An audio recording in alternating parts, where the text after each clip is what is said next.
ሰበር መረጃን እነሆኝ ግብጻዊው ሞሳላህ ምን ሆኖ ነው የተሰጠውን ሊጎሬ ስቷል በተቃራኒው ሃላንድ ሃትሪክ ሰርቷል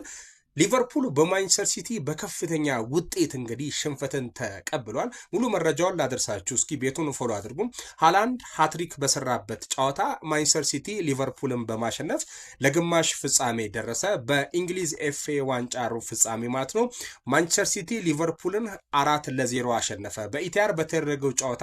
ሃላንድ 3 ግቦችን በማስቆጠር ሃትሪክን ሰርቷል ሴሜኒዮ ደግሞ አንድ ግብን አስቆጥሯል በዚህ አመት ከሊቨርፑል ያደረጋቸው ሁለቱንም የሊግ ጨዋታዎች ያሸነፈው ማንቸስተር ሲቲ የዛሬ ድል ከ89 አመት በኋላ ቀዮችን በ3 ተከታታይ ጨዋታዎች ያሸነፈበት ሆኖ ውሏል ማለት ነው ስፔናዊ አሰልጣኝ ፔፕ ጋርዲዮላ በቅጣት ቡድኑን ባለመምራት እንግዲህ ሊቨርፑልን አሸንፎ በኤፍኤ ዋንጫ ለግማሽ ፍጻሜ ደርሷል ማለት ነው እንግዲህ አሰልጣኙ በሌለበት ይህን ሁሉ ሽንፈት ሊቬ ተረክቧል ሊቬ በዚህ አመት ምን እንደሆነ እንግዲህ እስኪ ሐሳብ አስተያየታችሁን ኮሜንት ሴክሽን ላይ አጋሩኝ ሲቲዎች እንኳን ደስ ያላችሁ የማንቸስተር ሲቲ ደጋፊ